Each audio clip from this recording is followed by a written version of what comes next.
Hello, आप सभी का स्वागत है इस चैनल पर। फटाफट वीडियो को लाइक से सब्सक्राइब कर लीजिएगा। लगातार अपडेट इस चैनल पर मिलते रहेगा। टीचिंग में आर के माध्यम में आप सभी का स्वागत है। जी हाँ, उम्मीद करता हूँ कि आप लोग टीचर्स के यदि रिक्रूटमेंट की तैयारी कर रहे हैं और कहीं स्कूल में पढ़ाना चाहते हैं तो अवश्य हमारे इस चैनल पर विजिट करते रहिए। लगातार मैं कुछ न कुछ स्कूल के अपडेट देते रहता हूँ। उम्मीद करता हूँ कि सारी इन्फॉर्मेशन सटीक हो।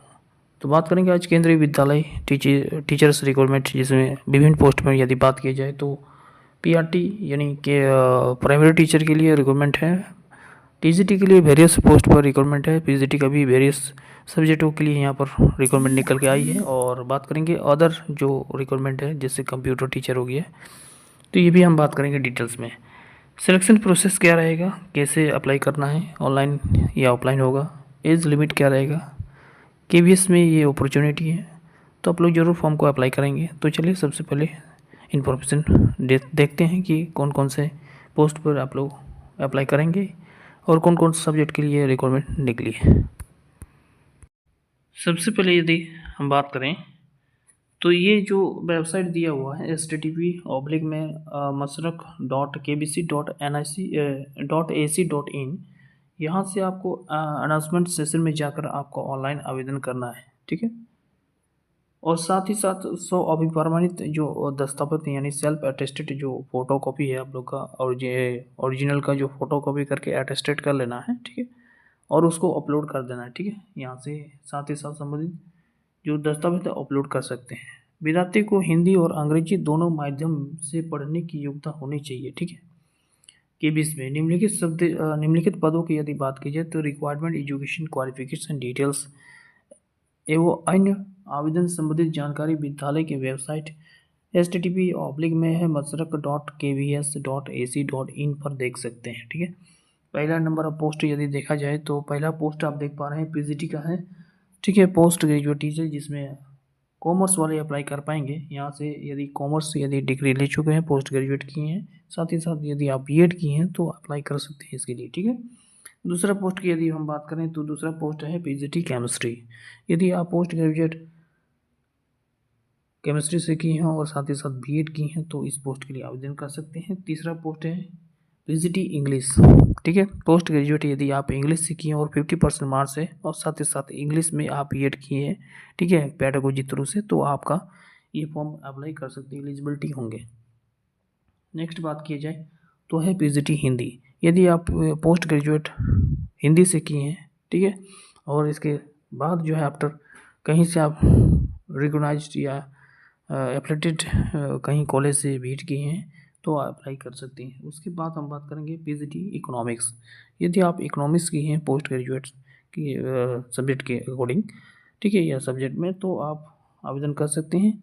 ध्यान रखिए कि जितने भी पोस्ट हैं, चाहे पोस्ट ग्रेजुएट टीचर हो या टीजीटी हो या कोई अदर हो, ठीक है, तो मैक्सिमम में आपका बीएड होना जरूरी है, ठीक है, एडमिनिस्ट्रेटिव पोस्ट को छोड़ के। उसके बाद बात करेंगे तो पीजीटी है कंप्यूटर साइंस। कंप्यूटर साइंस में पोस्ट ग्रेजुएट होना जरूरी है। उसके बाद है पीजीटी बायोलॉजी, ठीक है, पीजीटी मैथमेटिक्स है और पीजीटी है फिजिक्स, ठीक है। ये सारा जो सब्जेक्ट वाइज रिक्वायरमेंट है वो पोस्ट ग्रेजुएट टीचर्स आपको पीजीटी के लिए है, ठीक है। 10+2 11 12 के टीचर्स आप वहाँ पर बनेंगे, ठीक है, केबीएस में, और वहाँ जाके आपको योगदान देना है, ठीक है। ध्यान रखिए ये जितनी भी पोस्ट है, ठीक है, वो सब्जेक्ट अकॉर्डिंग है। यदि आप एलिजिबिलिटी है तो अप्लाई ज़रूर कीजिएगा, ऑनलाइन है ये, ठीक है। बात करेंगे यदि यदि आप पोस्ट ग्रेजुएट नहीं भी की हैं और यदि आप कहीं पीएचडी की हैं, बीए की हैं, और यदि आप हिंदी ऑनर्स के साथ की हैं तो ट्रेंड ग्रेजुएट टीचर यानी आप 9-10 के लिए शिक्षक बन सकते हैं। इसके लिए आपका हिंदी होना आवश्यक है। उसके बाद टीजीटी इंग्लिश के लिए भी आपके पास बीए इंग्लिश में होना चाहिए, साथ ही साथ बीएड होना चाहिए।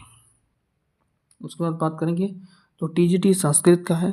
कहा जाता है कि बहुत सारे स्टूडेंट जो है लैंग्वेज पेपर नहीं देते हैं, तो और लैंग्वेज पेपर में एक होता है संस्कृत, तो संस्कृत में कहीं ना कहीं वैकेंट खाली रह जाता है। तो यदि आप संस्कृत किए हैं, बीए भी किए हैं संस्कृत से और बीएड भी किए हैं, तो ज़रूर इसको अप्लाई कीजिए। आपका 90% चांस रहेगा होने का, ठीक है। संस्कृत वाले सुनिएगा। नेक्स्ट जो है टीजीटी साइंस। साइंस में आपका 3 ग्रुप आता है, ठीक है, जिसमें आता है फिजिक्स, केमिस्ट्री और बायोलॉजी आता है, ठीक है। तो यदि आप साइंस ग्रुप से हैं, यदि आप बीएससी फिजिक्स से किए हैं, बीएससी केमिस्ट्री से किए हैं, जूलॉजी किए हैं, बॉटनी से किए हैं, ठीक है, तो आप टीजीटी साइंस के लिए अप्लाई कर सकते हैं आराम से, ठीक है। उसके बाद है टीजीटी मैथमेटिक्स। यदि आप बीएससी मैथमेटिक्स के साथ किए हैं और बीएड किए हैं तो टीजीटी के लिए अप्लाई कर पाएंगे। उसके बाद बात करेंगे टीजीटी एसएसटी। एसएसटी में सभी सब्जेक्ट आएंगे, चाहे आप बीए किए हैं पॉलिटिकल साइंस से, चाहे आप बीए किए हैं हिस्ट्री से, चाहे आप बीए किए हैं इकोनॉमिक्स से, चाहे आप सिविक्स से किए हैं, ठीक है।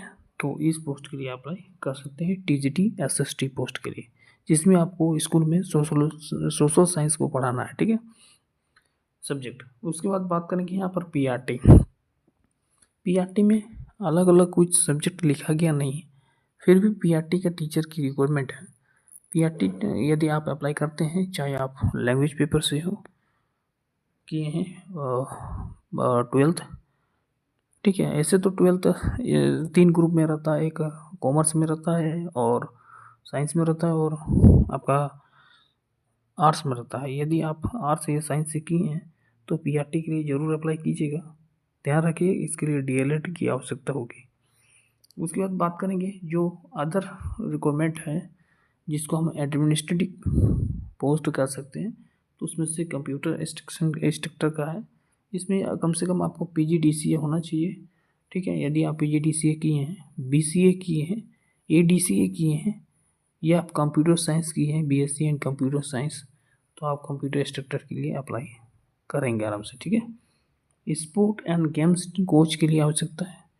कहीं यदि आप नेशनल इंटरनेशनल में खेले हुए हैं स्पोर्ट्स, ठीक है, मेडल ला चुके हैं, या फिर आप किसी संस्था से जुड़े हुए हैं और वहाँ के कोच हैं और काफ़ी दिन से आप एक्सपीरियंस भी आपके पास है, तो ज़रूर अप्लाई कीजिएगा। उसके बाद है स्पेशल एडुकेटर, ठीक है।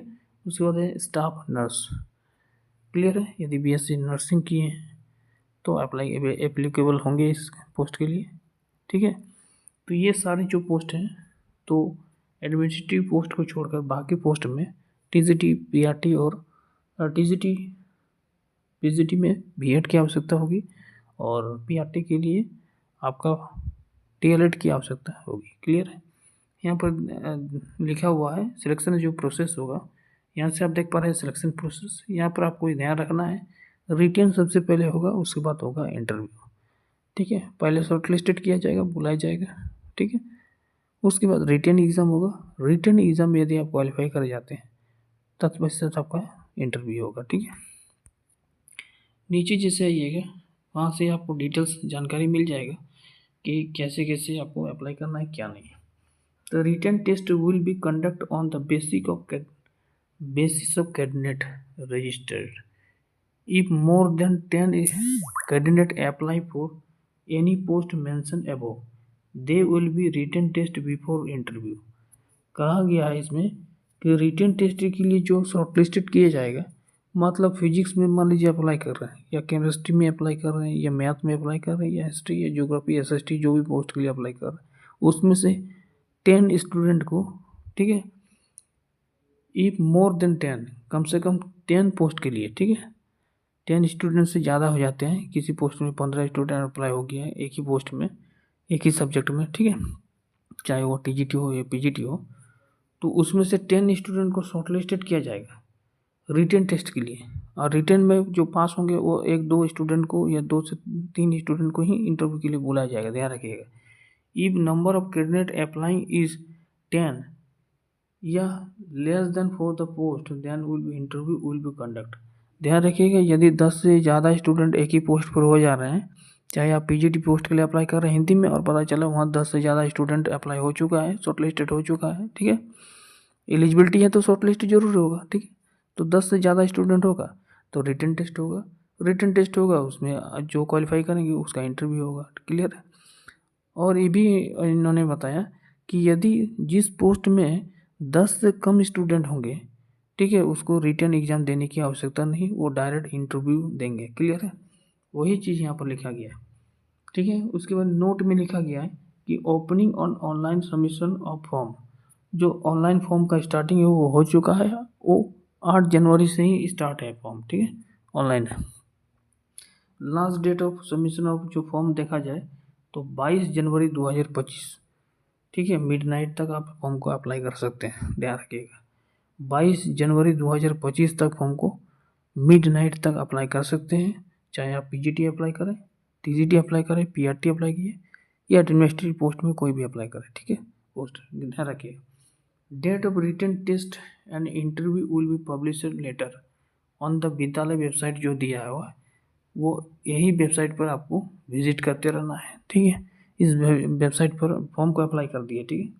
22 जनवरी 25 तक फॉर्म अप्लाई हो गया।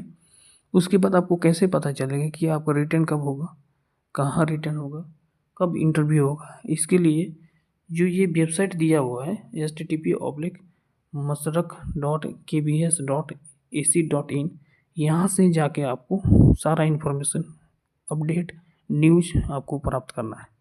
फिर भी यदि कोई दिक्कत हो तो हमारे चैनल पर लगातार आप विजिट करते रहिएगा। जैसे एग्ज़ाम का रिटर्न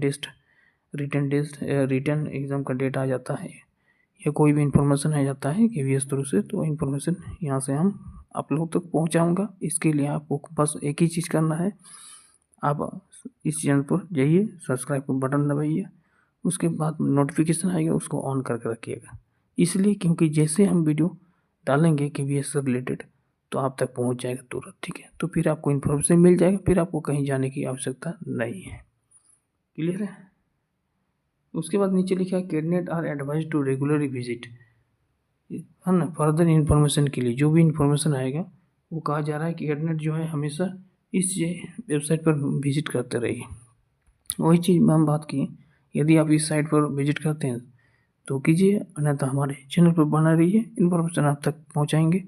जब भी आप कभी यूट्यूब खोलिएगा तुरंत नोटिफिकेशन आपके सामने रहेगा, सिर्फ क्लिक करके आपको देखना है, ठीक है। इसके लिए हमारे साथ जुड़े रहिए।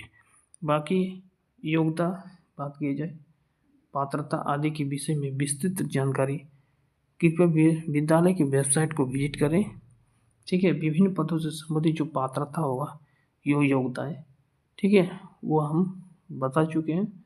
लिखित परीक्षा या इंटरव्यू जब होगा तो स्वयं के खर्चा पर आपको आना है, सरकार या कोई स्कूल वाले नहीं देंगे पैसा, खुद से आपको ट्रैवलिंग करके आना है, ठीक है, नहीं देंगे, ठीक है।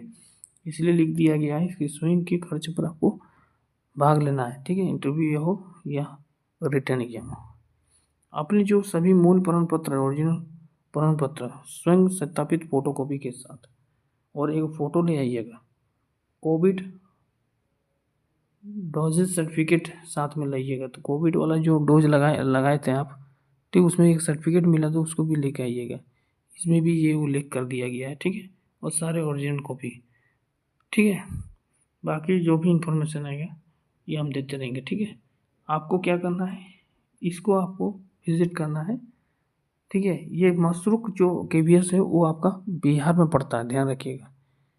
ये रिक्रूटमेंट जो है बिहार का है, ठीक है, जैसे कि आप देख पा रहे हैं, ठीक है, यहाँ से आप देख पा रहे हैं, क्लियर है। केंद्रीय श्री PM श्री केंद्रीय विद्यालय मशरक, शिक्षा मंत्रालय भारत सरकार के अधीन स्वतंत्र निकाय, पोस्ट मशरक, जिला सारण में है और बिहार में है, ठीक है। यही इसका डिटेल्स है। बाकी अच्छा खासा रिक्वायरमेंट है, सैलरी भी अच्छा खासा मिल जाएगा, TGT PGT हो, ठीक है। बाकी इन्फॉर्मेशन रिगार्डिंग, थैंक यू।